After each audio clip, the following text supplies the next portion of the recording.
And welcome to the Everyday Board Game Podcast with your hosts, Daniel. And Daniel. Daniel, someone done messed up. It wasn't me. It wasn't me. It was the computer. Oh, goodness. OBS, I just updated it, and so it looks like there's gremlins in the machine. So Yeah. So, welcome to Everyday Board Games. We're going to tell you a little bit about this episode. We're joking right now because we just filmed for, how long was that? 30 minutes? Almost 30 minutes, and we realized we weren't recording. So... And the thing is, I hit the hotkeys to start the recording, but again, with OBS, the way this worked today, we had a hard time just getting onto stream today. Yeah. So we're like, I think it messed up the hotkeys. So it messed up the hotkeys, it messed up the streaming. Nobody responded to our Facebook. Maybe this is a sign of this episode. Maybe we should just trudge through it real quick, be done with it, and then have it be good. But no, let's talk about what happened. So... Normally, what we do is we come up with a topic beforehand, whether it be our top 8 debate or our discussion topic. And what we'll do is we will post on Facebook, on the Board Game Revolution forum on Facebook. It's an amazing board game community. And we normally post about like 1 or 2 days in advance. That way it gives people time to discuss. And I'm pretty sure something just got lost in the mix because you liked it and then nobody else did anything to it. And I don't know if that's because our topic was so strange, or if people didn't understand how to do it, or if it just got lost in the algorithm, or what the situation was. But normally we like to bring in the members of the group to talk about it too, and see what your opinion is. But we don't have any of that, so we would love to hear your opinion. If you listen to this episode later on, please, comment on our YouTube video if you're watching on YouTube, or if you're any of the podcast things that you're doing. Comment, send us a Facebook post, whatever, We want to hear about it. You can also get in contact us on the Twitter account as well. Yeah. And I'll respond to that as soon as possible. Yeah. So we want to hear what your thoughts are. Because I think, that personally, this is what I think is a really interesting topic.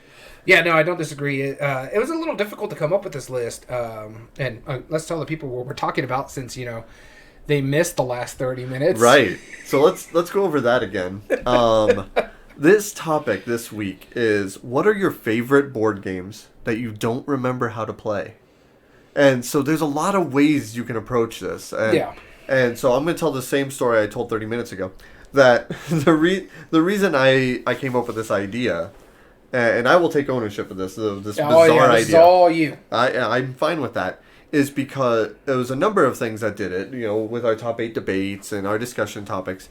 But really what set it in stone is I demo the board games at our local shop. And one of our patrons, he had just bought Tiny Epic Quest. And I remember that was up there as one of my favorite Tiny Epic games. Yeah. And I remember enjoying it, but it's been a couple years since I played it. So he was like, hey, any way you can demo this for me? I said, sure, yeah. Let me just flip through the rules real quick and we should be good to go and I'll teach you what I remember. I didn't remember any of it. Yeah. I didn't remember the slightest bit of that game at all. I forgot there was an entire second phase to each round. Oh, yeah. I didn't realize that there was a night and a day phase. Yeah. I just thought you moved pieces around and then just based on where the meeples were, you get things. That's all I remember from it. And they're the item meeples. That's it. Yeah. It's one of my favorite Tiny Epic games. It's been so long since I played it. It could have easily made this list if I thought of it. Yeah. Oh, yeah. And so I ended up, the following week, I watched the 30-minute Watch It Played video for it. Mm-hmm. Which Rodney Smith always does a great job. Yeah. I remember it a lot better now, and I thought I could very well teach it. But I had to watch that, and had I not watched that video, it would be on this list. I'm spoiler, it's not right now, but it absolutely would have been had I not watched that video to teach the patron who didn't bring it that week. But that's okay because I had my copy, but he just wasn't, he wasn't interested in playing it that week, so that's fine. It is what it is, but at the same time, it's like, oh man, do I feel like a dunce because of it. Yeah, it's something, and it's an interesting topic, so I'm surprised no one really talked about it, because even jokingly they talk about things like that, so... And it's like, okay, sure, whatever. I think it just got lost in the shuffle. There's a lot of communication going on. I know there's a giveaway and stuff like that. Though I do want to mention something. I now have a second Shelf of Shame. A second Shelf? What do you mean? You see the top shelf way up there? That's my shelf of shame, and I had to migrate it down to this shelf right under. Oh no! I counted mine recently. Do you want to take a guess at the number of how many games are on my shelf of shame right now? 127. You're a little high, but not by much. 108. I'm only off by like 19. I have more games on my shelf of shame than most people have in their collections. I don't know. My shelf of shame goes pretty high, and then I have a whole second shelf now. And the worst thing is, I counted those games. I was like, man, 108. Oh, I just got my Amazon Prime game. 109. Yeah, I haven't counted mine, but it's funny because like if you see like right there up in the top, that's all one game right there. That's fine. That's like a whole shelf for it. If that was like the cheap $20 Walmart like bookcase shelves, that would have collapsed by now. No, but I just wanted to see that because I see the loop in our background, and I really want to get that to the table. Yeah, definitely. That looks interesting. I purposefully have not looked into it just because I'm afraid I'd want to buy it too. I'll tell you though, that's Pandasaurus, right? Yeah. Yeah, Pandasaurus. The game That Time You Killed Me. Oh, I am intrigued by that. Let me tell you, that is story or narrative driven abstract strategy game. Hold on. First off, makes no sense. Secondly, I love abstract strategy and stuff with legacy elements into an abstract. Oh my goodness. That's the thing I have to say about Pandasaurus. They don't go for the easy. They go for like the strange, but sounds good. The loop sounds very strange with its time traveling and trying to fight the doctor. I forget whatever his name is. Lupenstein or some weird name. But you go through this time loop, and so they did that, and you got Dinosaur Island that basically is Jurassic Park in a board game. You got Dinosaur World that does something a little different coming out. People are starting to get it. But then they have the mind or the game. Yeah, but I mean, it's they don't like to do the norm. Yeah. Control was a really interesting game. What is that other one with the shades? No, it's the card game that deals not Hues and Cues. The card game. I can't think. Oh, Illusion. Yeah, that one. Yes. Yeah. They have Illusion. They have Silver and Gold. Yeah, Silver and Gold. The first roll and flip and right on card dry erase. Sad part is if you could find Silver and Gold, pick it up because I just heard there's no plans for them to reprint it. Oh wow! And that was an insta-buy for a lot of people. Yeah, I know Target was selling it for a long time, but yeah. I actually don't remember. So if you can find one in the wild, pick it up because it looks like it's going to go out of print. Yeah, well, I mean, ever since Super Mega Lucky Box came out, which is Game Right. Yeah, different company, but I mean, it's same designer, similar concept. Similar concept, yeah. Yeah. Wow. Okay. Well, that's all right, Daniel. Before we get into our topic, I see this has taken us quite a bit less time than last time. What have you been playing lately?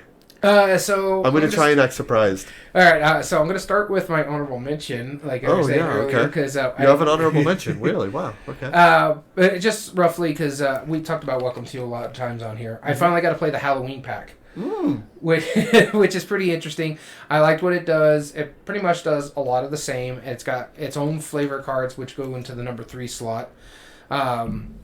So you have that stuff that's going on with it. But what I really liked about it is the push your luck aspect of it, where you get like every time you put in a house, you either take a candy or a ghost if it has one of those. And it's a push your luck. So candies basically get you straight up points, but you have to be the first one to claim it. So if you say, hey, I got 9 candy, you get 15 points. But if someone beats you to that, you can take a lower one. But if you're playing a 4-player game, there's only 3 scoring. So if you don't get any of those 3, you lose out. And so you got to decide what you're going to do as you're playing along. And so with that, I like that. And the ghost gives you special abilities. Like if you get 4 ghosts, you can fill in a pool. Or if you get like 9 ghosts, you could take 2 biz without a penalty. So you can duplicate a couple of your houses without taking an ability. Because if you get 1 for free, everything after that's going to become negative points for you. And so I really enjoyed it. It was really fun to do. But for my first game that I'm going to talk about, that's horrifying. Definitely not that, though. No. Definitely. You know, while I was drinking the water, I briefly considered a spit take. No. It's your home. I will respect that. But that's your mic. That's all fine. Yeah, that's fine. Well, it has a spit stopper. Lovely. Yeah. But Horrified, you do really. The newest. I didn't know you played this one. The newest Horrified. I've played it twice. And lost twice even. Yeah, lost. I'm sorry. I'll stop. I have played it too, and we already knew this going into this episode. Yeah. So it was great. I really liked it. The minis are amazing. This one, so much better than the first game. I'll easily admit that. This one's a bit more colorful than the first one. I understand why they went with the aesthetic in the first one because the cards are black and white movies based on Universal Monsters. I really do love the minis in this one. Like the Bigfoot mini, the Bigfoot mini, I think is better than the Bigfoot mini from Unmatched. Yeah, I agree with that. Although I will say the Ozark Howler, kind of adorable. He kind of is. He looks like a big old teddy bear. He really does. He's not in the slightest bit. The picture that they use on the for card, him is creepy. It's very intimidating. Yeah. But then you look at the little mini, you're like, oh, I want to pet it. Yeah, it's like, oh, look at the little mini. But I had a really good time with it. Fetch? I played Banshee of the Badland. I think that's actually one of the more difficult ones that we've played. I think it was also because it was late at night when we were playing it and we were all tired and we couldn't even figure out where the violin started to begin with because it's not worded very well in the rule book how it goes. And so that was a little frustrating, but once we got it, we got our butts kicked by the Banshee of the Badlands. It didn't help matters that our citizens kept spawning like right in front of monsters, and so they got taken out quickly. Had a really good time playing it, though. Earlier, you asked me which one do I prefer. Yep. And I personally prefer the first one more, just because I have that connection to the Universal Monster movies. I own all of the movies in the black and white digitally. Used to own them on VHS back in the day. Yep. I'm starting to collect the Abbott and Costello meets the Universal Monsters. I have 2 so far. I have Frankenstein and Mummy, Abbott and Costello. Didn't the Three Stooges meet one of them, too? Yeah, I think it was Frankenstein. I think the Three Stooges did it too, but I like the Abbott and Costello ones better. I'm a big Three Stooges guy. I like the Three Stooges, but the Abbott and Costello ones are just they're the epitome of slapstick when it comes to like the scary. They're pretty good. Yeah. But yeah, I was starting to collect that. I know like the citizens that are coming into the game, like Lucy. Oh, I know which movie it makes sense why they're going to the campground or this person's going to the theater because that's where Dracula met them and that kind of stuff. But honestly, pick and choose whatever you like more. If you like cryptids more, then pick up Horrified American Monsters. If you like Universal Monster movies, pick up that one. Just depends. They play pretty much the same. And I made reference of it earlier that didn't get recorded. Bigfoot plays a lot like the Mummy. Bigfoot's a little bit more difficult than the Mummy was in the other game, but there's also things that are a lot easier, like you were saying earlier, in this game, because everything's like 4 spaces apart from each other. Mm-hmm. And then it seems like the board is just it's a lot looser. If you're playing with the character that can move villagers, citizens, I just spent all my turns moving them there just to get them off the board and get a perk at the same time. Yeah.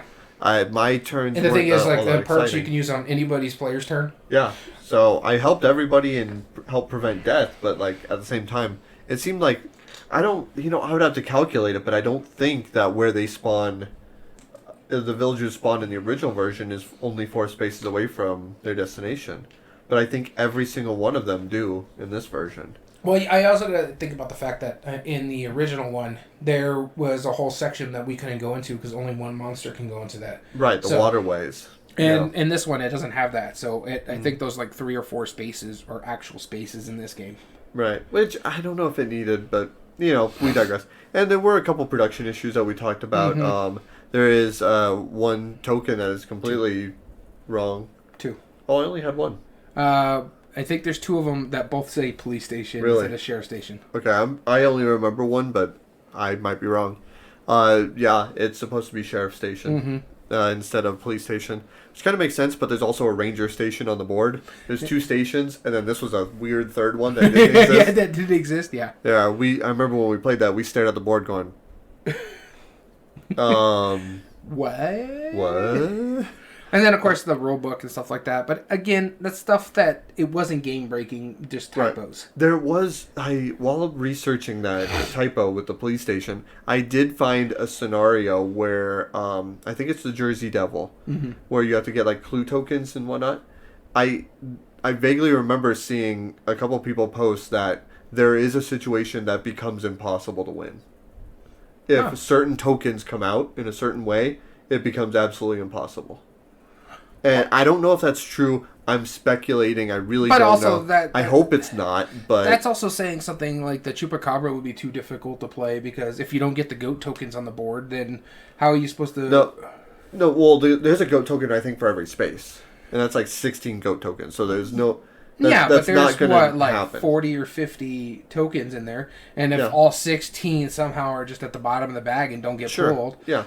No, but I mean, like, actually, from what I understand about that, like, it makes it impossible to win against that monster, like, entirely. And we'll have to research that more later on. That's the only one I haven't played, so... Yeah, exactly. Same here. Well, I haven't played half of them, but that is one of them. I've played, because there's, 6 monsters? 6 monsters. I've played 5 of them. I have played 3. Because I think... But we did win, so... Did not win. Both times did not win. So, wow. Did you play 3 monsters each, or just... 3 monsters, yep. But there's only 2 players, too. So that one of the advantages. That's the thing, is like co-ops, they get progressively more difficult. More players. More players. Yep, more targets, exactly. Mm-hmm. No, this is just a 2-player because we wanted to get it played, but yeah, went really well. We loved it. It's good. I like it. All right. Which would you prefer out of the 2? Just by what I saw... Mm-hmm. Now, granted, I haven't played Bigfoot yet, and I'm a huge Bigfoot fan. I love that. my brother has, which you've seen my brother. Yeah. He looks like a Viking. He has a T-shirt that has a silhouette of Bigfoot, and it says "Gone Squatchin'," and I don't know why that cracks me up as much as it does, but it does, and I love that. And I'm a big Chupacabra lore fan. I love Chupacabra lore. Yeah. It was really big when I was in late elementary school, early middle school. So right. There was the whole thing where you see all the people would go to the swap meet and get the Chupacabra shirts. Yeah, exactly.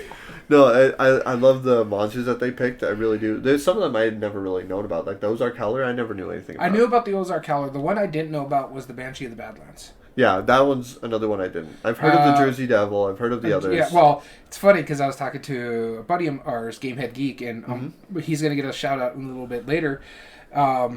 Is he didn't even know the Jersey Devil exists, and I'm like, dude, they named a whole hockey team after this thing. He's like, what? The New Jersey Devils are named after the Jersey Devil. But that doesn't mean you can still go without knowing the cryptid. It's like, have you heard of the mythical beast from California called the Mighty Duck? He's vicious. You would never. Come on, just because they're named after that doesn't mean. But the thing I wouldn't have known. He follows hockey, so he follows the sport. I'm pretty sure the Jersey Devil didn't play hockey, so that's moot. But see, like me, he also likes listening about the lore of how teams come up with their names. It's come on. Okay. He's not as big of a hockey fan as I am, so I'll give him that. Right. But that's also his wife's favorite hockey team. Okay. So I think you should kind of know the lore. Yeah. I hear sometimes if you walk around Canada late at night, you'll hear the sound of a hockey puck being hit by Wayne Gretzky. I would not be surprised. That's the lore I'm going with right there. Man, 2 sports ball references. How do you like that? All right, anyway. What's funny about that, you called it sports ball and hockey doesn't. No, I know. It's a puck. I know. Just because they make 7-10 splits and 3-pointers doesn't mean anything, all right? A home run. It's fine. Anyway. I know the term checking when you check somebody. It's like when you put their king in a position that they could potentially be lost to. Anyway. So, my first game that I'm going to talk about, chess is a sport, sir. Have you ever seen underwater chess? We're totally I swear to God, topic this here. is a thing. No, it's board game, so it counts. But have you heard of? Have you played underwater chess? I can't swim. So, but the way it works, the way it works is amazing. But this is not topic. It's just like time chess, except there's no timer because you're limited to the amount of time you can hold your breath to make your move. You have to go up to the top. When it's your move, you dive down, and you can take as long as you need, as long as you keep your air. It encourages asphyxiation. It's hilarious. Sure. It's the only board game that you might drown that I'm aware of. Anyway, that's fascinating to me. My first game that I played is Llama Land by Phil Walker Harding. Oh, goodness, it seems like we talked about this already. Llama Land is an amazingly interesting game. It's a brand new game from Phil Walker Harding. Super colorful. It does a lot of things that are similar to Barren Park meets Gingerbread House. Okay. So imagine kind of like Gingerbread House, but with polyomino tiles, and specifically pentaminos. Like these are 5 space tiles, all of them, and you don't have to do anything to get them specialty. You just literally take any of them, and you place it on your board. There can't be any empty spaces underneath it. You start with some foundation tiles that can fill it in, similar to like the stairways in Gingerbread House. Yeah. But you can either start with a 4x4 grid board, a 16 space board, and then you add these tiles either to the side of it next to them or on top of any previously placed tiles. Okay. And so there's a bunch of objectives that you can go for, but mainly you're turning in resources to buy llamas. What makes it interesting is that all of the llamas, they cost 4 of their respective resource. So there could be like 4, there could be 4 cacao, 4 corn, and 4 something else that's escaping my memory right now. And the way you set up the points is really interesting. Each llama can be worth anywhere from 5 to 12 points. Okay. And so you have a certain number of those cards. You shuffle them up, and you deal a number based on the players. So in 3 players, I think you deal 8 of them, if I remember correctly. But those 8, then you put in descending order. So the highest one is going to be on top. So it creates a completely different situation where, like, that one might have 10, 10, 9, 9, 5, or 8, 5, 5. You see, and that'll be the 8 tiles, where the other one might have like 12, 11, 10, depending on how it ended up laying out. So okay. I find that pretty fascinating. So like the timing on when you get which ones are really different. And so a lot of the things are similar, though. You're putting the tile down. If you put it on top of a resource, you get the resource. If you put it on top of a village, you get one of the characters that give you special abilities. And if you put it on a coin, you get to take coins, which aren't worth anything by themselves, but any 2 coins count as any 1 resource. Got it. So that's kind of like a half wild. And so it's pretty interesting. A good mutual friend of ours, I always enjoy the moment like when we sit down. The game night was pretty slow, so we sat down, and I and one of the regulars played it. And as soon as we were done, he was like, all right, that's on my wish list now. And he just went, darn it, Danny. Yeah, sounds about right. Yeah, but then again, he does that to us too. So yeah, no, absolutely. It's such a gratifying feeling where it's like you play a game and he's like, darn you. Oh, it's Phil Walker Harding. He would have been on his list anyways. It would have been regardless, but that cemented it for sure. So I thought that was really fascinating. So that was my first game that I felt like talking about, Llama Land. All right, moving on to my next game that I want to talk about is one of my most recent Kickstarters that I got in the mail. But it's one I've sort of played already. Mm-hmm. But it's the newer version of it. And this one is Marvel United X-Men. Okay. And, oh man, I dig Marvel United to begin with. For some simple reason, how easy it is. I still really enjoy it. It's one of the more simpler co-ops, mind you. It's supposed to be made for families to play together, so they don't want to make it super difficult. But man, I still have a great time. Every time I've played this, I've enjoyed it. And the X-Men one just makes it better for me because X-Men are my favorite Marvel comics. It's something I grew up reading. I grew up in the Marvel 92 era, so the cartoon show and stuff like that. My favorite Marvel superhero is Dupe, and he's an X-Men.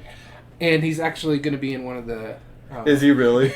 Yeah. I will play that. Absolutely. I think he's going to be in one of the expansions. So right now, I did the split shipping, so I got the base game, and I'll get all the rest of the stuff next year. Uh-huh. But I just wanted the base game here, and you can probably see it over my shoulder right there with Marvel United. And it was phenomenal. I really enjoyed it. What I like about this one is that it gives you anti-heroes, too. Oh, that's cool. Yeah, so your blue characters are supposed to be your heroes. That's who you're supposed to play with. Mm-hmm. And then your red characters are the bad guys who you're going to fight against. Well, now in this one you have purple characters that you can either fight as a villain, and they'll have the villain's card set, or you could play them as heroes, and you'll have hero cards for them to be played as well. Interesting. When I played it, we went up against Magneto, which is supposed to be one of the more difficult ones, and we won, but it wasn't easy to begin with. Yeah. There's a slight thing on the roll that we had to go to BGG to look up and find out what happened with it, and it was because it says like if there's no civilian on any one of the maps or something like that, then you lose. Well, the setup of the game, we would automatically lost. Yeah. But it's like if there's not a single civilian on any of the maps, is what it's supposed to reference. But we had to go on BGG to get the clarification. Gotcha. Okay. But other than that, it was really good. I got to play Cyclops, who's always been one of my favorite characters. Our mutual friend, Gamehead Geek, again, he played it with me. He played Wolverine. Mm-hmm. I like the fact that, again, you can use Mystique and Magneto as playable characters as well as villains. Yeah. Your bad guys are Sabretooth, Juggernaut, and I can't think of the third one right now, but you also have Magneto and Mystique that you can fight with. And in fact, I think those are the four, because the two of them are good guys as well. What's also cool is that I get a lot of the reference in here, like Magneto, there's like Asteroid M, which is his asteroid that he uses. Another thing is like Mystique. Her thing is all about trying to assassinate Senator Kelly, and that's been a big thing about it because Senator Kelly's the guy who tries to make the mutant registration and all that. So it's like, it's very intriguing for me. I really, really enjoyed it. And then, mind you, it's a good system. Yep. Out of all of the Marvel superhero themed games like this, like Legendary, mm-hmm. Champions, Splendor, out of all of those, with the exception of Thanos Rising, I like Thanos Rising probably better. This was easily, out of this style, I think I like this one the best. Out of the co-op type stuff, yeah. It's been a while since I played it, but I would definitely play it again. Oh yeah, no, I dig it, and in fact, when you're telling us your game, I want to find out if there is a third bad guy in here. I'm sure there is. My next game that I would like to talk about is a game that I have already played, but I hadn't yet. And that's Space Invaders. I got Space Invaders to the table. It's on my shelf of shame right now. Yep, and that was at like 2 in the morning with one of my best friends. He stuck around. We decided, let's just play a simple game. Oh, man. Space Invaders is so good. I already liked Flip Ships, this is what it's based off of. Yeah, and he finally got the license for it. Yep, and it went through Buffalo Games, which we've already talked about. Great production. The cards don't need to be all that great here, but I think they're still better quality. But that flipper, that joystick thing, it works really well. Yeah, I put it together. I put it all together. It's on my shelf of shame to get played. I'm probably going to try to play it this weekend. It's solid. And what I like about it is that it looks like the video game. It's like they didn't try to upgrade the art at all. Nope. They stayed true and true. Now here's my conundrum though, and let me pick your brain on this.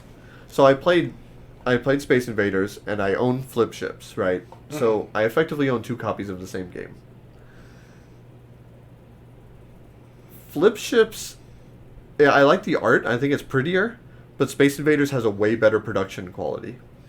And it retails for half of the price Flip Ships used to.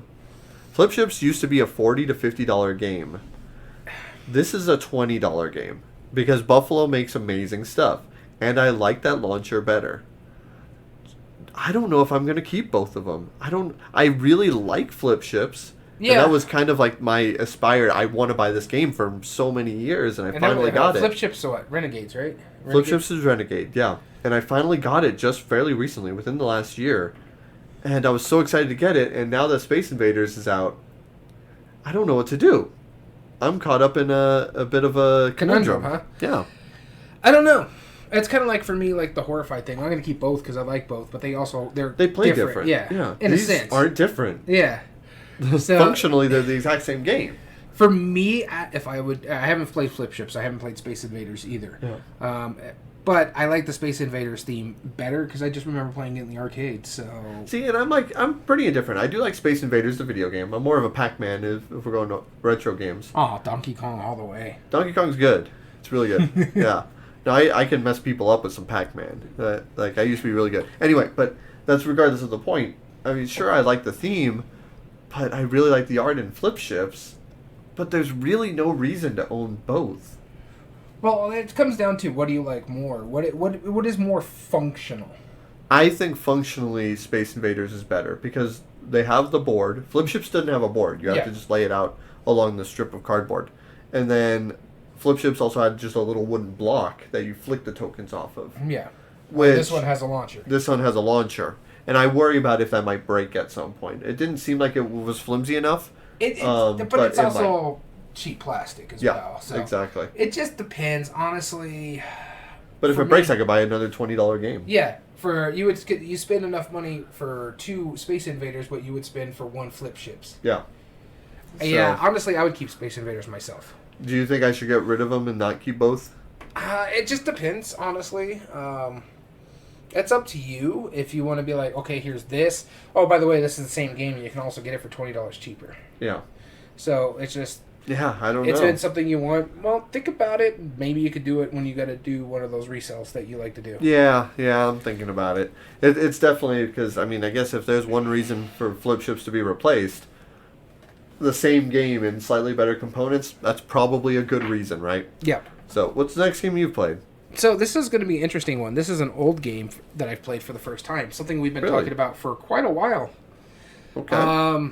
Same person I played X-Men United with. We finally decided just, you know what? We can't get the normal group together to play the second part of this Legacy series. So, you and me, let's just do it. And we played... Who? You and who? Gamehead Geek. You guys are doing Legacy Season 2, huh? Yeah. Finally, good for you guys. Yeah, so the game is Pandemic Legacy Season 2. Sorry, I didn't mean to spoil it. No, that's fine. But yes, we decided to bust it out. We only played, right now we've only played one scenario, the tutorial scenario basically. Mm-hmm. Because it's been years since we played Pandemic, either vanilla or the original, or Legacy Season 1. And so we're, you know, let's do it. Let's bust it out. We played it. We named the characters that we needed to name, made them. And so we set up our whole board, getting ready. Then we played the tutorial or epilogue, whatever you want to be, because there is new mechanisms in this game. Yeah. Especially. Definitely. There's a lot of new mechanisms in this one. Especially the one where, and this is a slight spoiler, where the other time you're in Pandemic, you're trying to keep cubes off the board. This one, you want to keep them on the board. Yeah. So that's one of the main differences. So that's something we had to rack our brains around. And so we had to play that first epilogue scenario. And so it's not too much of a spoiler as well, because it's the epilogue scenario. Yeah, you haven't gotten to the story yet. Yeah, we haven't even touched the story. We just wanted to play that, get used to it. And then next time we get together, we're going to play the first... So what did you think of the epilogue? It was interesting. Like I said, there's some stuff that we had to get grasp of. Yeah. And what's going on here, because... What I like about it is looks like the board's going to be different for everybody. Because the way you see how things... Just by opening up the board and you're going... That's it? Yeah, it's just and you can see it on the back of the box. That's not a spoiler. It's just you're only confined to like one spot. Yeah, it's quite interesting. And so we want to see what happens. We did make our characters, like I said. We know what we're doing. I like the fact that you have to name where they're from.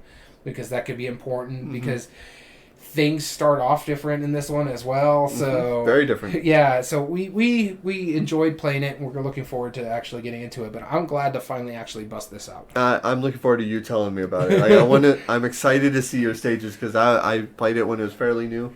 But you know, the same thing happened with us. Is we've had, we always had 4 players in our games. Yeah. And 3 of us were consistent through all 3 of the pandemics. And then the 4th player was always kind of, you know, routed in and out. I actually don't remember everybody who was even in the first season. I'm pretty sure I remember the second season.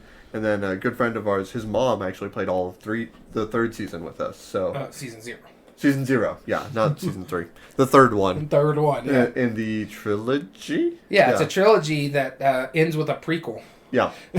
And she played with us, and that was because she's not a gamer, so that was a different thing. So trying to teach her the base game on top of it, it worked well. Like, we enjoyed our time, but I want to see what you think about this one. Yeah, I'm intrigued by it. I've heard some people say this is the best one of the 3. Yep. I've heard some people say it's the worst one of the 3. I'm intrigued by, just from what I'm looking at, like how we're going to expand the board rather than the board making changes. You know what I mean? Like sure.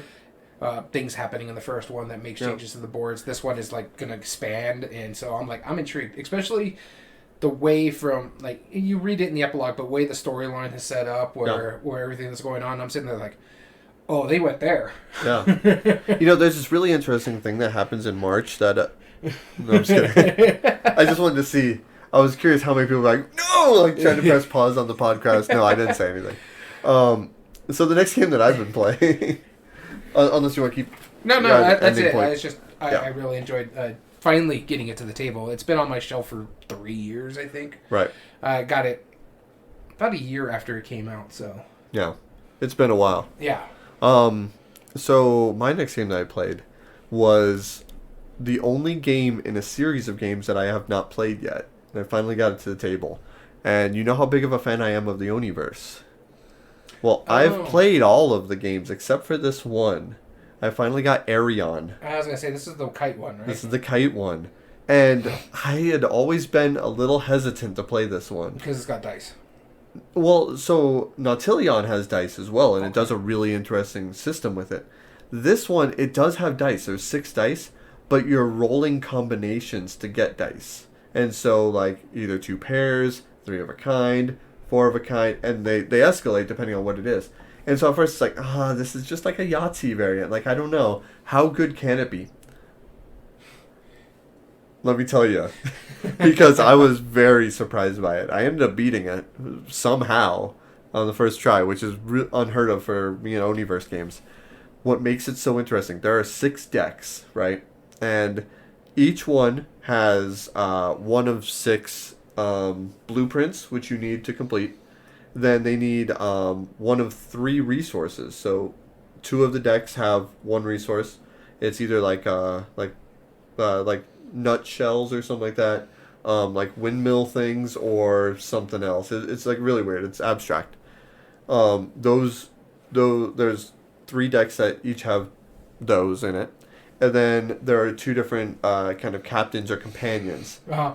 And half of the decks have one, half of them have others. And in order for you to get, or you have to have both the resource and the blueprint first, then you can get the companion to complete it. Which already doesn't make too much sense, but like that's all you have to do is complete the 6 different ships. Well, what makes it so interesting is each of the decks are made up of these combinations of blueprints, which are unique to that deck only, companions, which are half of them, or the resources. And you have to roll the dice. So when you roll the dice, you can always be working on one of 2 different ships at a time, or you can have one of the books, which each of the decks have a book, or have 1 or 2 books in it. And the books give you like special abilities, kind of like the key in Onirim. Okay. The way you re-roll is you have the 6 cards in front of you. You always have 6 in front of you. When you re-roll, or when you choose to re-roll, you have to discard one of those 6 that are in front of you. And they don't refill. So if I'm going for a 4 of a kind, I might discard like the straight and discard that. But that might be one of the cards I need. Mm-hmm. And so that lets me re-roll some dice. And I can continue doing that until I either get a combination that lets me get a card, and then I stop being penalized, or I only have 1 card remaining. Because then after that turn, all of the cards get refilled. Well, if you run out of cards from your decks, game over. And so there's this cool little like give and take. It's like, do I have to re-roll? Should I go for something less impressive? Should I spend my book to reshuffle some of the blueprints back into it that I need back again? It's so cool. It is so neat that choice. I mean, Shadi Torbey, he's the designer of all of the Oniverse games. I'm increasingly impressed by his games. They just get better and better and better. I wish he made multiplayer games. Like I really do. Because his one-player games, if there's that much game in just one player, yeah, like 4 times that would be amazing. But I don't think I've ever heard of him doing that, and I just, that game has me flabbergasted. I loved it. I really want to show you how to play it.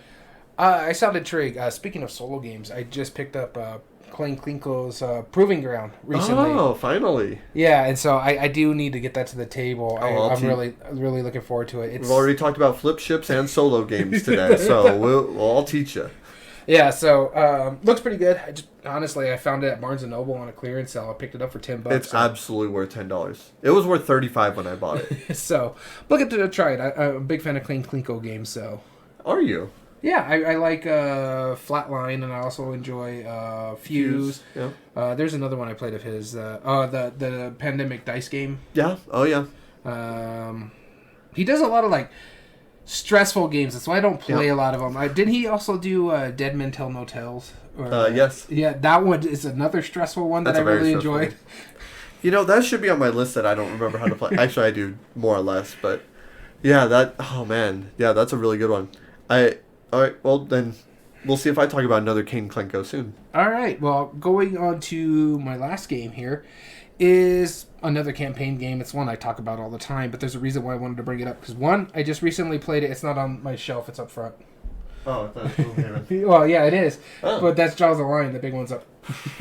Whatever. Well, going through the base game with the wife and having a good time. Another reason why I wanted to bring it up, because I mentioned Gamehead Geek earlier, he actually made me this cool little coasters made out of resin that is the starting characters from the base game of Gloomhaven. So there's the Mind Thief. You have the Craghart right here. And so for my audio listeners, I'm just showing him what he did is that he made resin coasters with the symbols of the first 6 boxes that you can play out of Gloomhaven, and kind of try to match their colors up to their board. So kind of greenish, kind of purplish. You got the Brute here. The back of his board is kind of bluish. Tinker. Mm-hmm. And so, yeah, I just thought these were really cool, and using these while we were playing Gloomhaven was just, we had a great time playing it, and then have these while having a few beers and stuff like that. And it's been good. We've opened a few boxes recently, and it's been quite interesting playing. And I will highly recommend this to everybody who plays Gloomhaven or thinking about playing Gloomhaven or Jaws of the Lion. Get a friend to make you resin coasters, right? Well, yes, get that. But also use the Gloomhaven Helper app. Yeah. It's going to make your life so much better because with the 2-player game of the Gloomhaven, we're playing 4 characters just because we want to see as much as we can of the game. Mm-hmm. And it's ridiculous how much it table eats if you don't have the app. It's because all the monster cards, all the monster, I forget what they're called, but it's the ones that you flip up the modifier deck, and then there was a game, since we're playing, like I said, we're playing 4 characters. So many creatures are on the board, so you have to manage all of them. Whereas the app takes care of all that. You don't even need the modifier deck because it has it in the app itself. So you just flip a card on the thing. Makes life so much easier. The game's not easier, mind you. It just makes your life easier playing the game. And so helps the upkeep. Yeah, it really does, because I have to run my cards, and then I have to run the monster cards, and then I'm trying to pay attention. Okay, you did this much damage. Oh wait, they got a shield. It takes care of all that there. Are you going to get the video game that just recently came out? Oh, it's been out for a while. It was at a beta for a while. Right. I'm thinking about it. I could have picked it up on Steam just recently. There was a sale on it. Mm-hmm. But I'm just looking forward to Frosthaven. I also have the expansion, so me and the wife have already decided that you have to play a certain scenario to unlock the expansion. So if we beat the game without playing that scenario, we're just going to do that scenario and unlock the expansion and just go through that storybook. That's interesting. Okay. Very cool. And the last game I want to talk about, I actually was going to talk about a completely different game. I was going to talk about Nova Luna.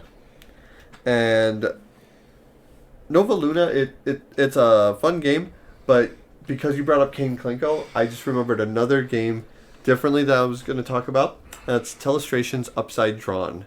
Finally got off of the shelf of shame for me. Kane Klenko. Basically the idea, it's like kind of like Pictionary, except one person who knows what the picture is moves the board and slides it along the table, while all they can say is either up or down, and one of the players is considered the artist, and they're also a guesser. They're the ones holding the marker, so they're technically moving it up and down, drawing. And so they're drawing and guessing what the picture is. It's so bizarre watching somebody technically being the one drawing the image and also guessing as to what the game or what the picture is. I didn't think it would be that great, and then we played it, and it was an absolute riot. It was awesome. Nice. And I think a lot of websites and a lot of stores have it on clearance right now. Oh, it's worth it. Go get it. I've looked at it, but I was hesitant. I don't play enough with people. Play enough with a number of people for party games. Most I ever play with is 4. 4 is a perfect amount for this game, because then you have 2 guessers. Because what happens is all of the teams do it at once.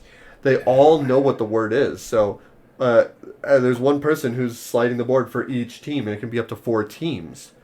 And so really, 4 players is perfect, because you have 2 teams of 2. 2 people are the guessers, 2 people are the clue giver, and yeah, you're just sliding a board, and you can actively listen to the other players' guesses because they're guessing the same image. The only thing is you can't look at the other player's board. But if you hear something like they have a really good guess, which happens a number of times, and they're wrong, you're like, okay, so I could have sworn that would be it. What's similar to that? It turned out so good. We had an absolute blast, and yeah, that was awesome. Upside Drawn. All right, that sounds good, and I think that's all our games of what we've been playing. So, like, I've played plenty more, but we've done this long enough and twice. So let's just go into our list. I do have to say, I also picked up the Scooby-Doo Chronicles games, or the Storybook Chronicles. I still need to make it through Shining. I played the first half of it. I really want to play those games. I heard they're really good. Shining was fun so far. But I'm a big fan of Scooby-Doo, so I'm a big Shining I'm a big fan of Shining as well. I own the movies. I've read the book. Yeah. Both books. Because did you know there's a sequel? Yes. Do you know what it's called? No. Dr. Sleep. The Shining. No. It's called Dr. Sleep, which is interesting because Ewan McGregor actually is the main character in the movie. I own the movie. I haven't watched it because I haven't finished the book yet. That's fair. Hey, did you ever watch the miniseries? Of which one? The Shining? The Shining. Yeah, it's okay. The movie was better. I vaguely remember enjoying it. I remember the reason I liked it so much is because I don't know much about actors, but I know the pilot who plays Brian on Wings is the guy who plays Jack Nicholson. Yeah, Jack Torrance in The Shining. And I couldn't help but, like, I remember when I was like a teenager when it came out as a miniseries, I was like, okay, I mean, I'm not a casting director and I'm only a teenager and I don't understand, but, like, I mean, maybe he has good acting chops. I can't really say But it was a very different thing because I used to watch Wings a lot. The It miniseries had the mom from Smallville as the girl, and then it also had John Ritter as the Ben Haskam, and what is it? Beverly Marsh is the character's name for the female, and then it had John Ritter, really? Yeah, he played Ben Haskam, the construction guy or the architect. But what's even funnier is Richie Tozier is played by Seth Green, the kid version of him. Of course. I mean, John Ritter, he was a great actor, but he has easily one of the funniest bits I've ever seen in any TV show. It was his most recent TV show right before he died. 8 Simple Rules. What's that? 8 Simple Rules. No, was it that? No, it was something else. It was a TV sitcom. But his most recent was 8 Simple Rules for Dating My Teenage Daughter, because they did a whole death thing for when he died. Yeah, that might have been it. But I remember like he was helping her with homework or something, and it started doing like that traditional time lapse where you see like the clock just like start to speed up, and then you see 2 hands come up, and he's like, "What the?" And he starts slamming the clock on the wall. That's one of the funniest bits I've ever seen. Like, that's brilliant. But yeah, it's just the miniseries for me is hard for me to get into them just because like now, especially now, I love it, the miniseries. Which one? Go ahead. In fact, I got the miniseries shirt coming in because it's got Tim Curry's clown on it. Yeah. And so that's the whole reason, because that was one of the best overactings I've ever seen. Oh, I'd believe it. And so Tim Curry in anything is amazing to watch. And so he made Clue the movie good. Now as an adult watching these, I'm like, wow, they really did go to like get some of the most John Ritter as Ben Haskam. I can't even remember the woman's name, but she plays Beverly Marsh as an adult, and I don't even... Apparently, these are big-name actors in the 90s for, like, TV shows and stuff like that. And I'm sitting there like, I don't even know half these guys on here. I know more of the kids, one of them anyway, Seth Green, than I do most of the men. And the only reason I know the woman is because she was on Smallville, and I watched that show.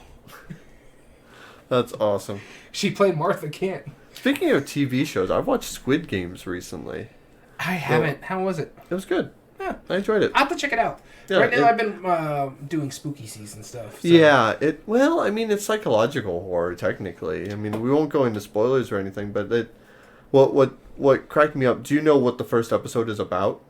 No, I've heard people talking about it, but I've been avoiding just in case I want to try it out. Yeah, I'm gonna give you one, and it's not really a spoiler.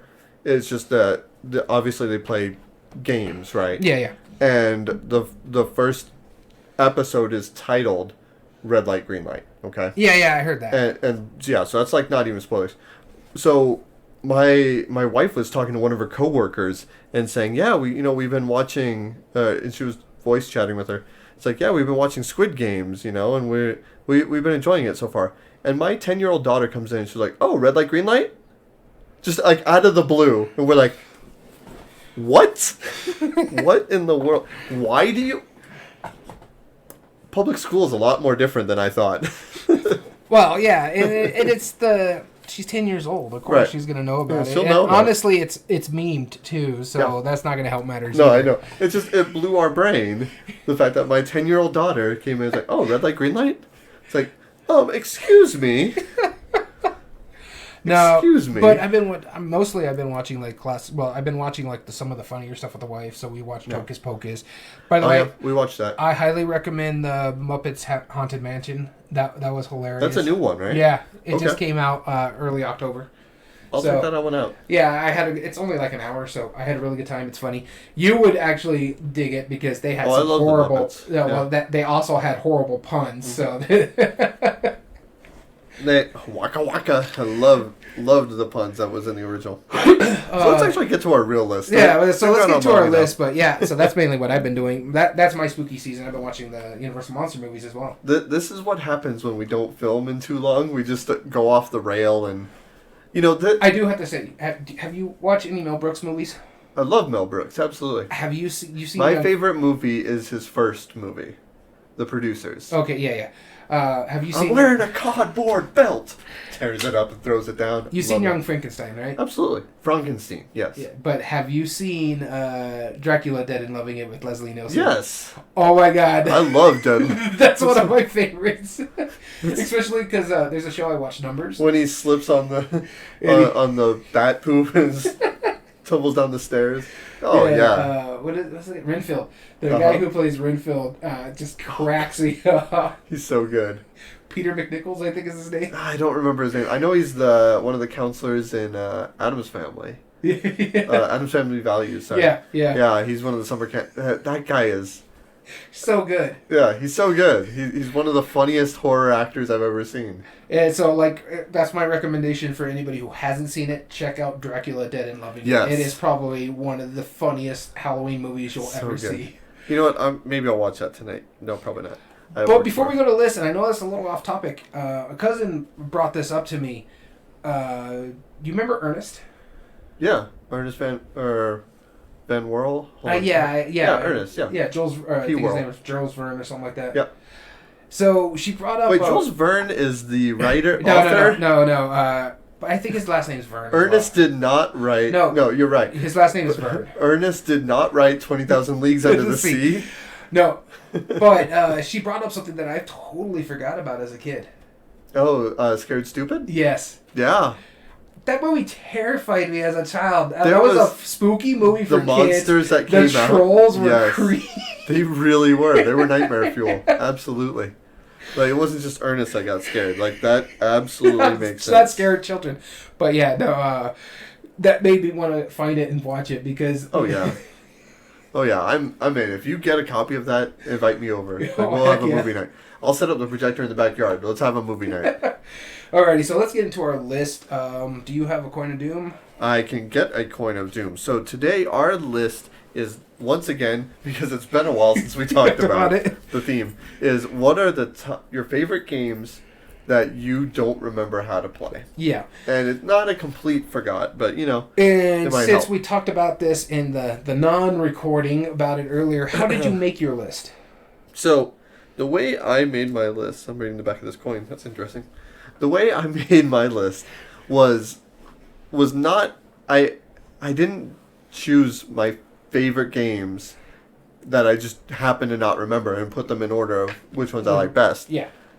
I ranked them, and we've already discussed that we have a similar ranking, is that I took some of my favorite games that I don't remember how to play, and I ranked them by how little I remember from how to play it. So, my number 8, I kind of remember mostly the gist of it. My number 1... all I remember is how much I enjoyed it. So let's put it this way. My top 3 is pretty much interchangeable. Mm-hmm. Yeah. So it could be any of them. Because for all we know... yeah, we'll find out. So, yeah, let's get into it. So we have the Coin of Doom. So let's start us off. And you'll be going first. Alrighty. So the first game on my list that I forgot how to play is... 5 Tribes. God, that's strange to say, isn't it? 5 Tribes is on my list. And there's a reason why it's on the back end. I do remember quite a bit of it. I know the Djinns have special abilities that trigger at certain times or give you points at the end of the game. I kind of remember how the Mancala mechanism works, but I couldn't tell you what the only ones I remember is the Reds or the Assassins. I can't remember what the white ones are, or the blue ones I think are merchants, but other than that, I'm not too sure how exactly it works. It's been a while since I busted it out, so that's part of the problem. But yeah, so I really enjoy 5 Tribes. I remember playing it. I was like one of the first persons in the area to have 5 Tribes. Yep. To the point where I had like one of the original copies, and I had to go and buy special cards off Board Game Geek to, to make it better, make it more friendly. Yep. I understand the historical context on that, but slavery's not good. Let's just say that. Yeah, agreed. So, my first one is 5 Tribes. And, again, this is going to be kind of short list because it's like, that's about as much as I remember of it. Yeah. No, and the thing is it that you don't remember it because it's been so long since your last play? Yeah, pretty much. Yeah, more or less. Okay. So, my number 8, I actually picked 2 games, and it'll make sense why they're both in here, but... because they always kind of go hand in hand. When I think of one, I always think of the other one. Not because they're similar games, but because they're from the same designer. And my number 8 is Notre Dame and La Isla. La Isla was on my short list. Yeah, because... And I remember playing them, and I remember them fondly. But every time we do a top 8 debate for Notre Dame, I remember there's something about escalating spaces, and there's like carts that are moving around from like the corner spaces, and how neat the modular boards are. But I don't remember, other than the rats, I don't remember what any of the spaces do. And I just know that they get better.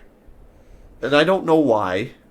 I know you add cubes to them and then therefore they accelerate. But that's about it. I don't remember much about it. And then La Isla is kind of the same thing. I know, like, the theme, you're trying to send researchers out there to find all these extinct animals. Yeah. And there's, like, some kind of, like, weird chart that you're, moving these pieces up. Like, the more of certain animals you find, the higher up on the chart they go. Yeah, some aren't going to score because they're not going to go up high. Oh, really? Yeah. Okay. See, I don't remember that. So that kind of proved my point. I really don't know. And I remember that there was an ABC cards, and depending on where you place them, you use either the top, middle, or bottom of it. Yeah. But that's it. Like, that's what I remember. Again, I still say we should get a game night to get games back to the table. This is our list of which ones we need to play first.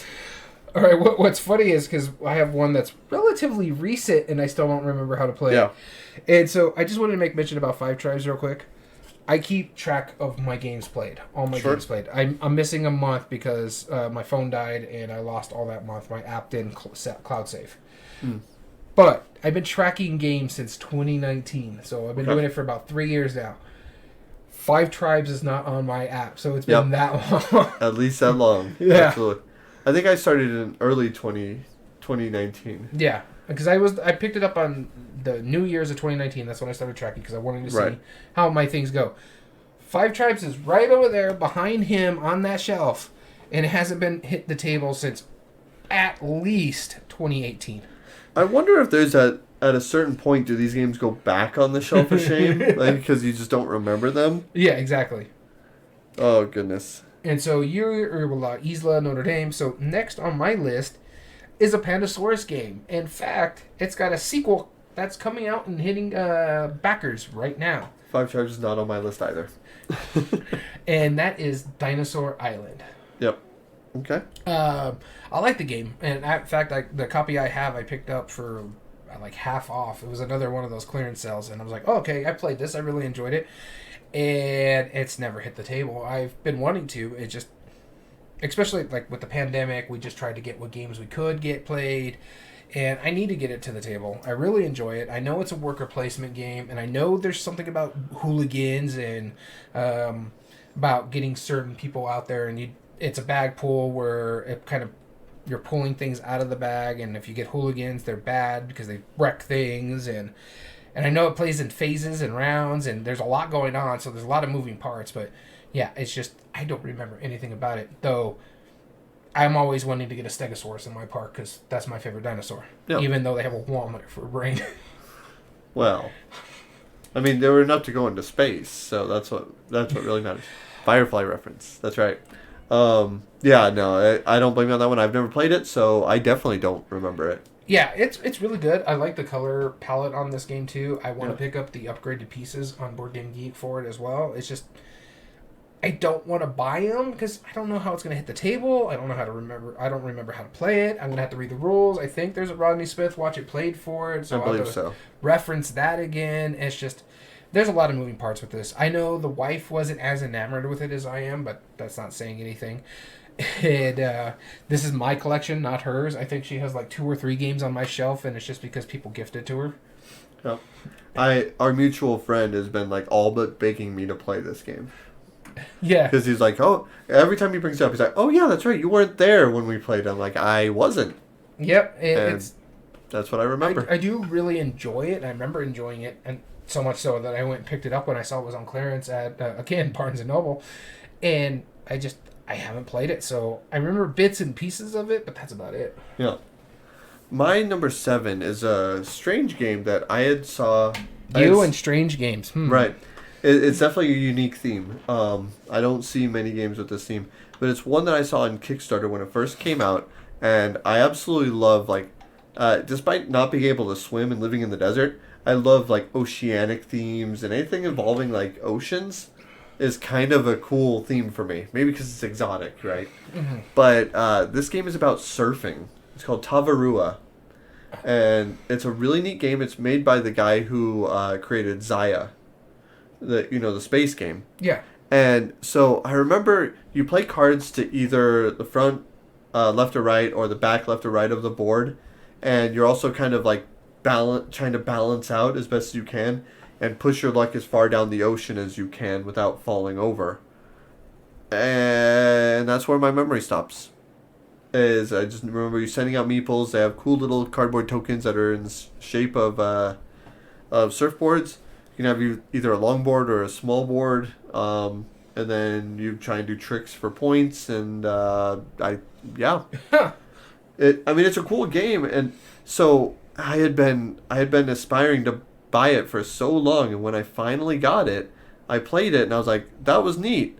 I don't know when I'm going to play it again, and then now I don't remember how to play it, and I don't know if I should keep it anymore, because I have like the super deluxe version of it. So I'm at a loss. I think it sounds cool. I can check when the last time I played it, but I can almost guarantee it has not been in the past few years. But yeah, that's Tavarua, my number 7 of games that I like, but I don't remember how to play. Sorry, I got a notification about something and I was confused. So if you're seeing me looking weird over here, I got a package. Well, that's nothing new, sir. I got a package that left Tempe, Arizona, the state that's right next door to us. Mm-hmm. And it went all the way to Wilmington, Delaware, and then it just left Philadelphia. And it was from a company in Tempe, Arizona. Would have been quicker if you just like hitchhiked over there. Yeah, the United States Postal Service, people. go clear across country to come back to where it literally the state is right over. It's 6-hour drive to Tempe, Arizona, from where we live. Yep. And it's in Philadelphia or just left Philadelphia right now, which is, I don't know, 24 hours away. At least, yeah, 4 times as long. Yeah, it's about 8 or 9 states away from where we're located when it originated next door. It's weird. My number 6 is actually one of my favorite games. It's just right above your head over there. And that is a historical game. Freedom, the Underground Railroad. Wait, I'm trying to... Oh, there it is.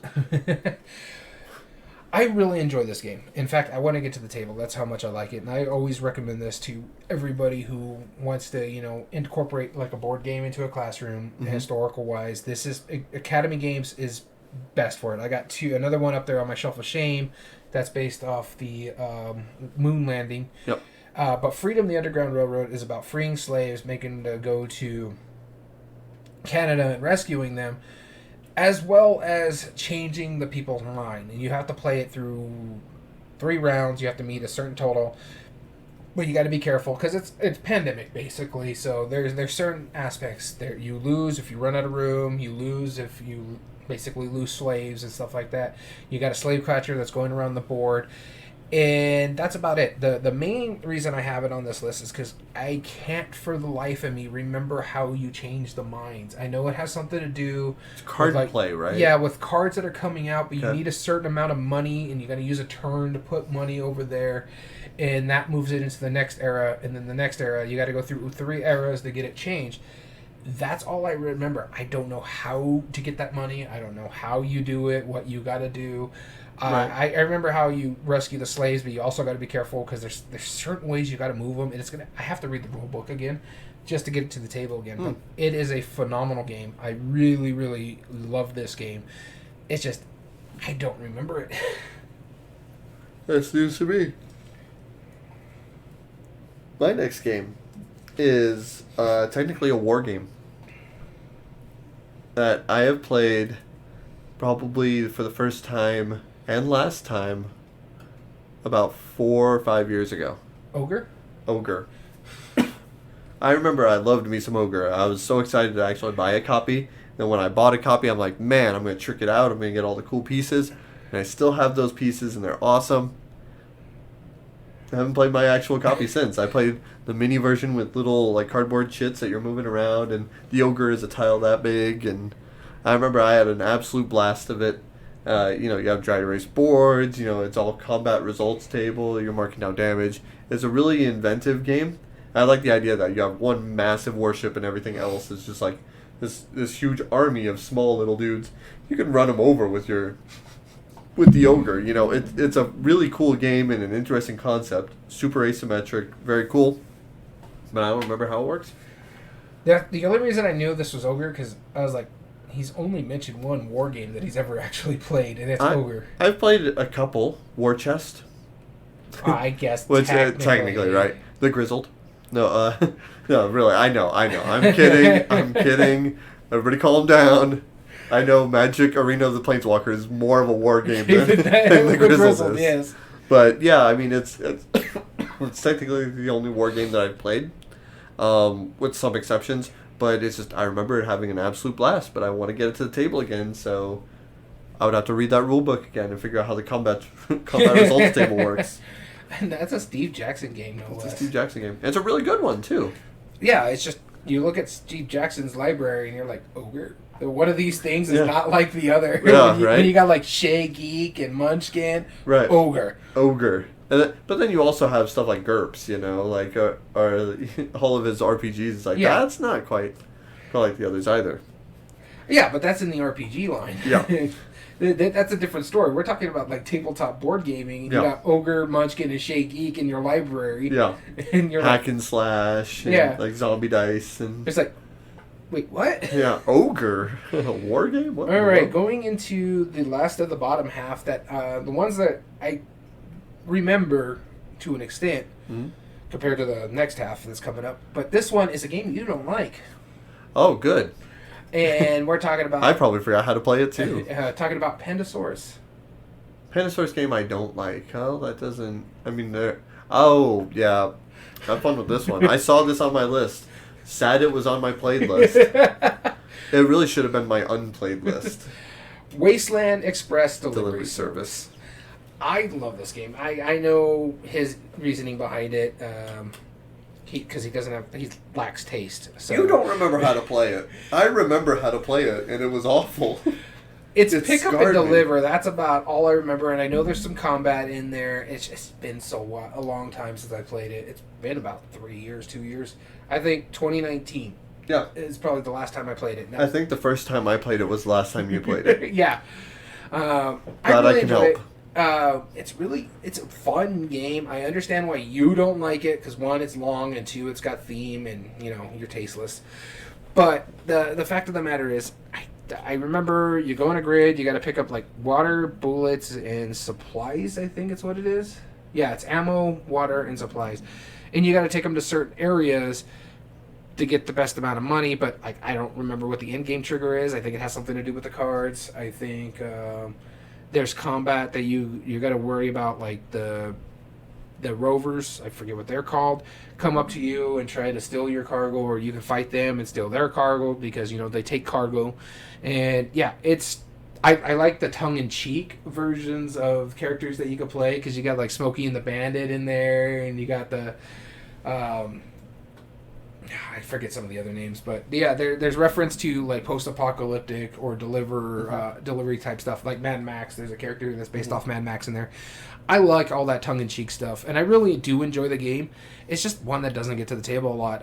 It's one that you don't like, for one thing, and then my wife, not a big fan of like games that take super long. Yep. And this game will take a long night. It's about 2.5 to 3 hours. If it's your first time playing, you could probably be playing it for 4 hours. Yeah. But I do enjoy it, and it's just I vaguely remember it. I think I know why you don't remember it so well. Is that you talk to people like mothers who have given birth, and they explain how painful and how awful of an experience childbirth is, and yet, like, if you ask them like a week later, they're never having a kid ever again. But you ask them a couple years, time heals all wounds, and then they might be willing to. Unlike you, I actually enjoyed this game. I love the post-apocalyptic theme. I love the theme. That's what disappointed me so much. The game made me dislike the theme more. Like, I actually like post-apocalyptic themes. I really do. And I was excited to play the game. That has made me dislike post-apocalyptic games in general because of how bad it was. Says you, and... You don't remember how bad it is. You just admitted it. No, I remember how good it was. I just don't remember how it plays. And I think a big part of it for this one is... I was taught the game. I didn't learn the game myself. I didn't read the rules. I didn't watch the playthroughs, sort of like that. So it's not something that's going to stick in my mind unless I actually have to teach the game. And so, because I just bought a copy. Again, it's like Dinosaur Island. I played another person's copy. I really liked it. And then the wife got me this for my birthday, because it was one of the games that I wanted to pick up. And I got it to the table once. And yeah, I just don't remember it. Yeah. My number 5... is one that I really should remember how to play, and I remember most of the components. It's a pretty neat worker placement game where each of the workers have kind of like their own specialty and a number of points of actions that they can do. When you place out the worker, you have to put out a certain number of actions for it. But it's one of my favorite themes. It is magician themed. Trickerion. Yeah, it's such a cool game, and I remember when you said worker placement magician, I'm like, okay, yeah. Yeah, right, exactly. There's not many of those. But you get these trick cards, these illusions, and you're trying to get components to build the illusion. Yeah. But I remember you're building it on this pattern thing for some reason. And with that never made sense to me. I do remember that because of how little it made sense. But then that's the extent of it. I remember you're trying to upgrade your characters, you're trying to perform, and that's, yeah. This is an awkward list. It really is. But that's really... I remembered how much I like it, but I only ever got to the table once, and I enjoyed the mess out of it. I need to do it again. And I think you would probably dig it. You would like it for how the worker placement works and how each... I dig worker placement. Yeah. Regardless. I have like crap ton on my shelf over here. Yeah. And at least a few of the magicians that are in there, I don't know if all of them are, but I know quite a few of like the 4 main ones, there's more with expansions and stuff, are actually based on real professional magicians nowadays. There was actually one who was like on the main cover or something, and he's like a French magician who won the Magic of the Year a number of years ago, and he has a really cool routine. And I remember that was kind of a selling point for them. That's why I remembered it, because they put on the Kickstarter like, yeah, we took this magician who his likeness and put it in the game. It's like, wow, this guy's really cool. And then you ask anybody in America, they're like, oh, I don't know who that is. You know? Well, then again, magicians, they have a following in America, but they're not like that big in here, right? And just to be truthfully honest, like stage shows are not as popular as like sports nowadays. Oh no, not in the slightest. Yeah. I completely agree with America you. America is sports driven. It's not even funny. I mean, come on, I'm a guy who collects minor league baseball hats, so I can't. I want to go see people jump motorcycles this weekend. Are you going to go? I wanted to, but my wife would rather see an Asian or a Korean band. And go to Los Angeles. In LA. Yeah. I'm sorry. I don't get that. I mean I'm okay with BTS. They're better than Justin Bieber. Well, that's not saying much, but I'm talking more along the lines, I just don't get boy bands in general. I grew up in the generation of like NSYNC and Backstreet Boys, and even then I was like... But, okay, so you were probably like, what, 15, 16, like when Backstreet Boys and NSYNC were really... You were 13, like, 14, yeah. Yeah, okay. Yeah, so I was younger. Like, I understood the appeal. I didn't mind them. They don't bother me. But you were probably already past the time. Oh, yeah, I was already listening to the rock music, but it's not just that. I mean, like, I grew up in the era, or I was young enough to remember when New Kids on the Block came out, and they were really popular. So it's just like, I don't get it. I understand pop music, but, like, boy bands, you're just creating people and putting them together, and it's the same thing with... What are your thoughts on barbershop quartets? Oh, I'm okay with them. Doo-wop groups? Yeah, they're fine. Drifters, like all those guys? Yeah, that's all fine. It's just, I don't get it, and... Honestly, I don't get why they're as big as they are, because it's just, and it's not just, like, I can understand, like, younger audiences getting attached to them. It's like One Direction, NSYNC back in my time, or even BTS nowadays, because, you know, worldwide phenomenons and that kind of stuff. But the fact that BTS is driven through the age line as well. It's not just 13, 14, 15, or growing with them, so 16, 17-year-olds now. Right. You got people who are in their 30s, 20s, 30s wanting to go see it. I know someone who's in their 40s wants to go see them in LA, and I'm just sitting there like, okay, sure, I guess, but I don't understand anything they're really singing because they only sing partially in English. Yeah. It's like, okay. Something about dynamite and butter. Yeah, like, I don't remember. And then you got, like, manufactured music, so, I mean, yeah, it's a catchy beat, but you got that with boy bands nowadays, girl bands over here, too, so it's just like... Right, I don't get it. Sure, yeah, I don't get it either, yeah. But... Now, if it was, like, the Drifters or the Marcells performing, like, can you imagine that BTS with, like, the Drifters opening for them? Like, just some, we're crossing generations here. It's funny for me because, like, one of my guilty pleasures is baby metal. So, but at least there's a band. It's not just dancing. Yeah. There's legitimately a metal band behind them. Yeah. I know. That's so silly. Oh, goodness. What's your next one? Wait, was that yours? No, that was yours. My next one is my number 4. Is a game that we've argued quite a bit on this, and it's moved pretty well just because based on what we enjoyed of the game, but you even heard it like in some of our top 8 debates where I'm just like, there's this going on or there's this going on. It's just, there's so much going on in this game. That's probably one of the reasons why I don't remember it very well, and that's Rajas of the Ganges. Because there is a lot going on in that game. Yeah, you got dice in there. You got kind of worker placement. You got to figure out where your boat's going on a track. Yeah. For the life of me, got that puzzle in front of me that I hardly ever remember. Every time we got to argue this game, I'm like, there's that spatial thing, and I forget how it works. Yeah. There's so much going on in Rajas of the Ganges. And again, it's another one that was taught to me rather than me. I don't even own it. So it wasn't like I could actually teach it to someone.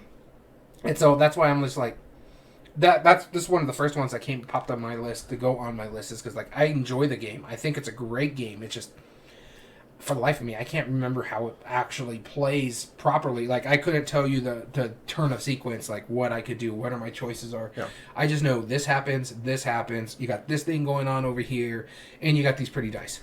Yep. So, number 4, Rajas of the Ganges. My number 4, speaking of Euro games, is one that you and I played together. And it's from Uwe Rosenberg. And we played as a 2-player game, and I remember we enjoyed it quite a bit. Le Havre. Le Havre, yeah. Le Havre. Le Havre. Oh, like the football player, Brett Favre. Yeah, I remember, take that coin. I remember playing it and enjoying the mess out of it, and I remember how like the buildings are kind of laid out, and you're buying stuff, and you can go to other people's buildings. Yeah, I know the basics, and that's all I can say about it. It's really cool. I want to get back to the table. Actually, maybe this should be lower on my list because I do remember a bit of it. I just don't remember any of the buildings, what they do, like why they're special, how you get points. But and another thing is like the boat. The boat.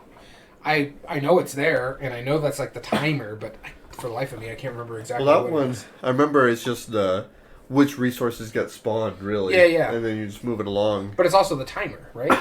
Yeah, I think you hopscotch them or leapfrog them. But that's it. Yeah. Le Havre. That's a good one. Speaking of games, Euros that we've played together, also was in my top 100. Barely squeaking in, really. So, spoiler alert, if you haven't watched those videos yet or listened to that podcast, mind you, those are some of our more popular videos and podcasts. Oh. The download numbers. But my number 3 is a German game about German postal service. Really? You don't remember this one? I remember the game. I remember enjoying it. I don't remember how it moves or how we drive. I know you got those things up there that give you special abilities at the top.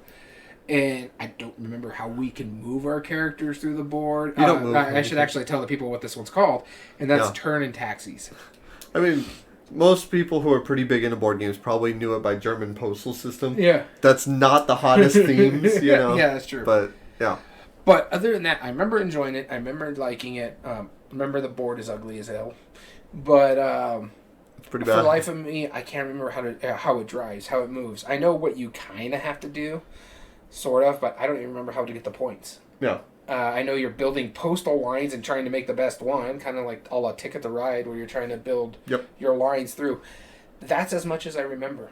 I remember the board's ugly as sin. I remember there's like some cards up at the top that give you special abilities once you meet certain requirements. Mm-hmm. And yeah, that's it.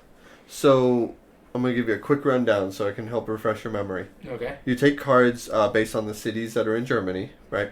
And you're trying to create a strand of them. So your minimum, I think, is 3. Uh-huh. So if you have 3 connected cities in a row, then you could discard those and connect your route.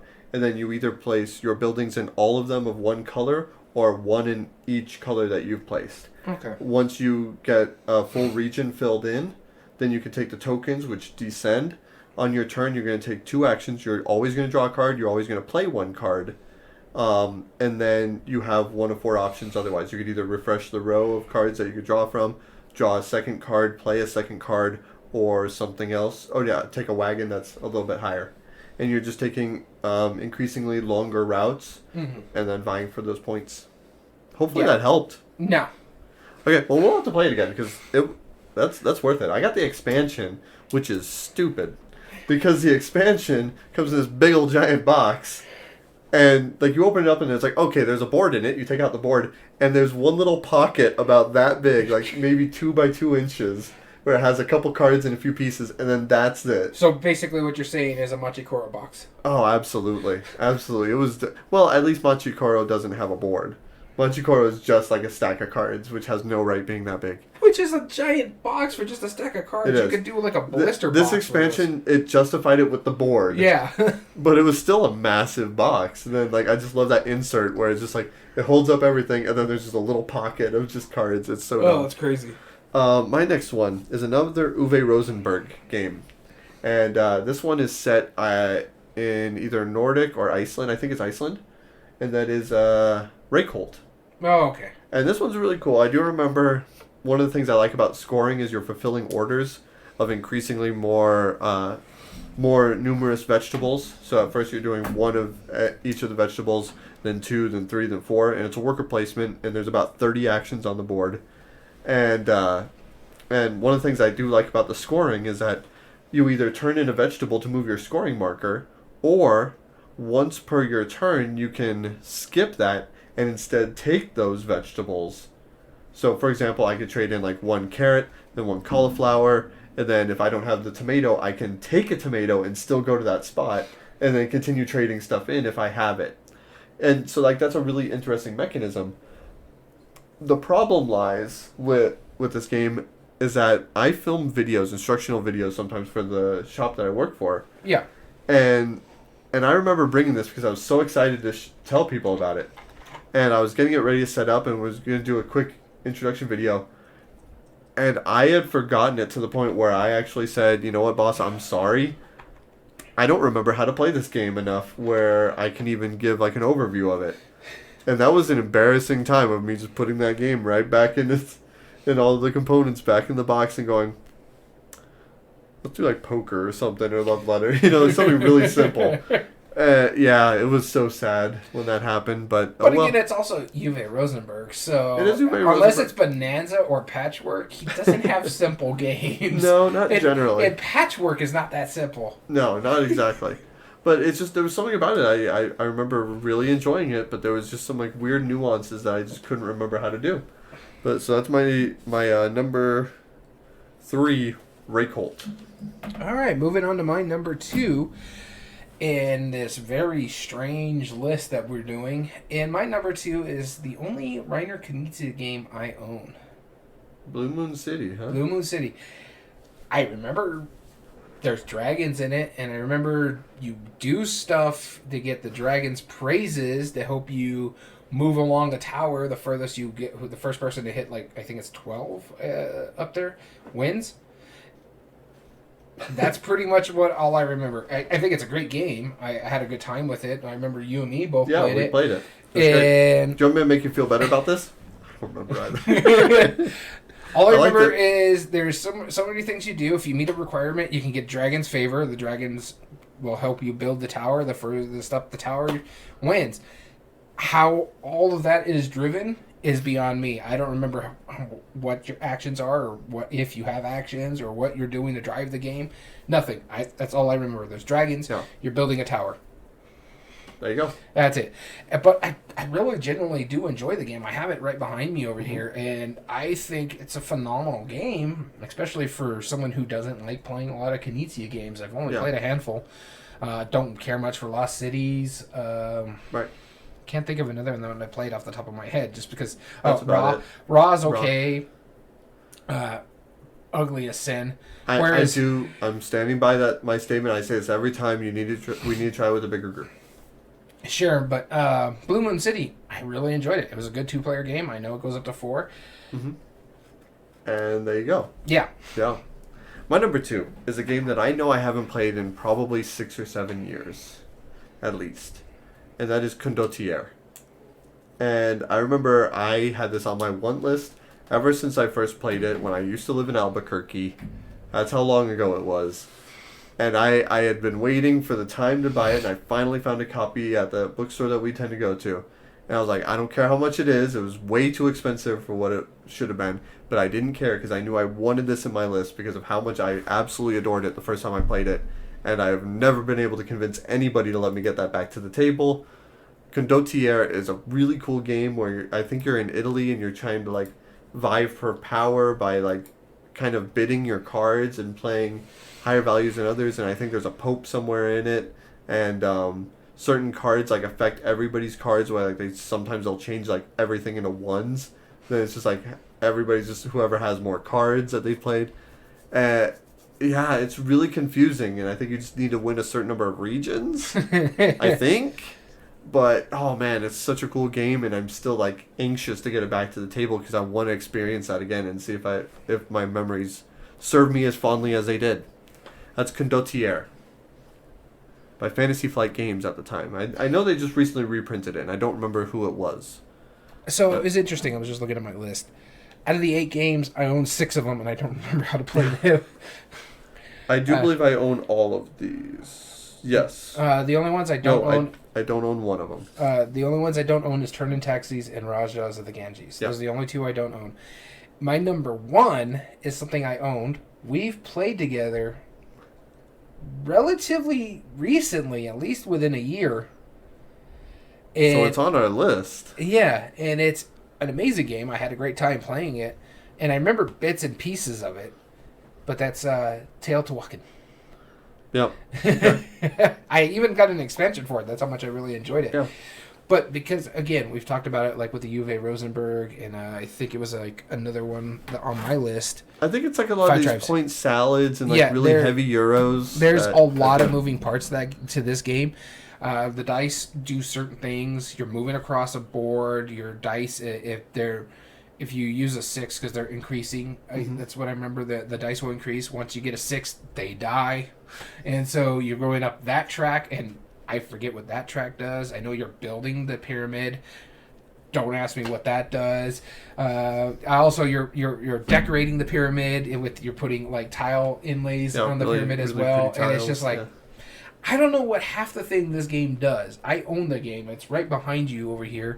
And I can't tell you what half the stuff does in the game. All I remember is the dice move across the board. You can go, I think it's like 1, 2, or 3 spaces.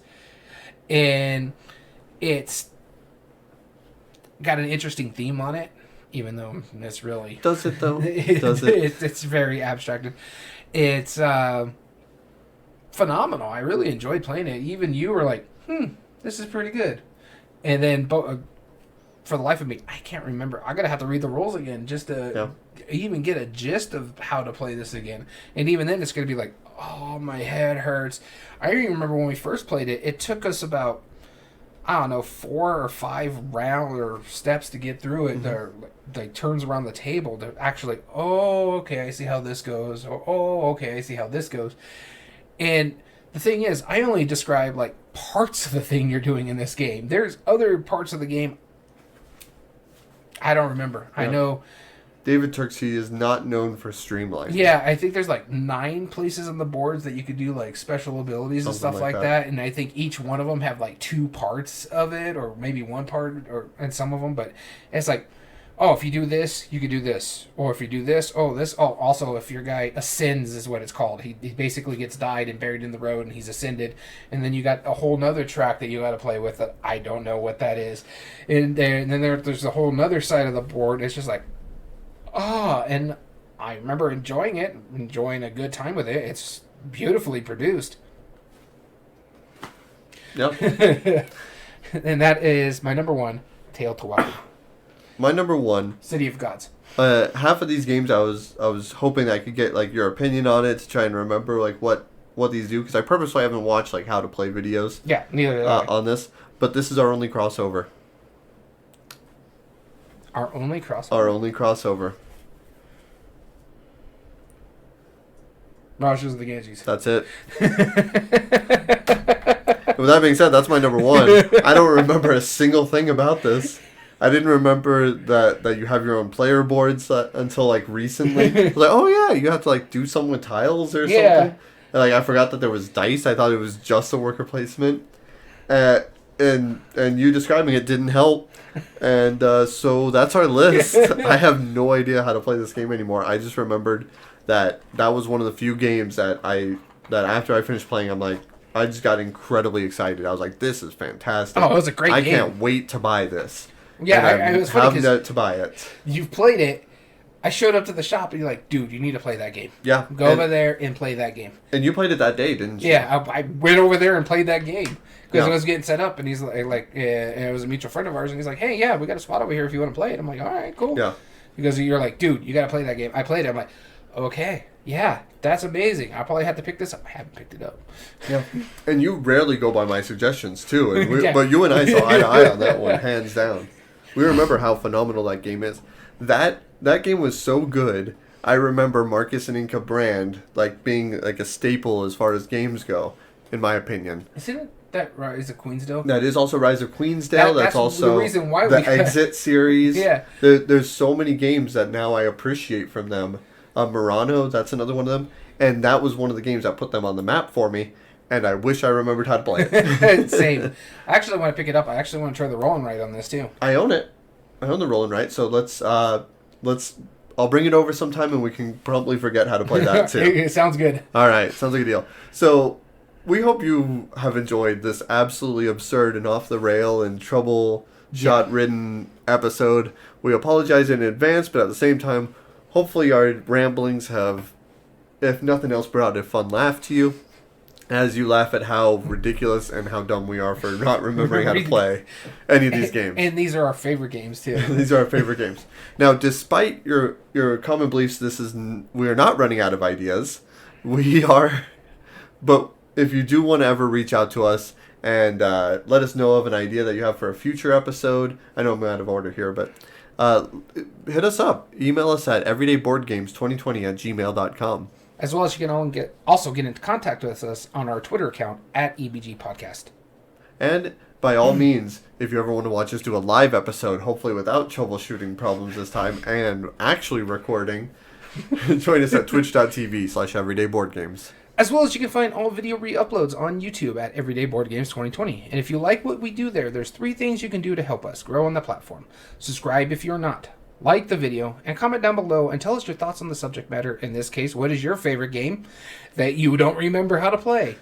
As well as all audio versions can be found on most podcast platforms under Everyday Board Games. Podcasts including Spotify, Google, Amazon Music, and Podbean. And I'm losing my voice. So we want to thank you so much for tuning in. As always, I've been your host, Daniel. And I've been your host, Daniel. And we want to thank you for listening to Everyday Board Games. And remember, every day's a good day for board games.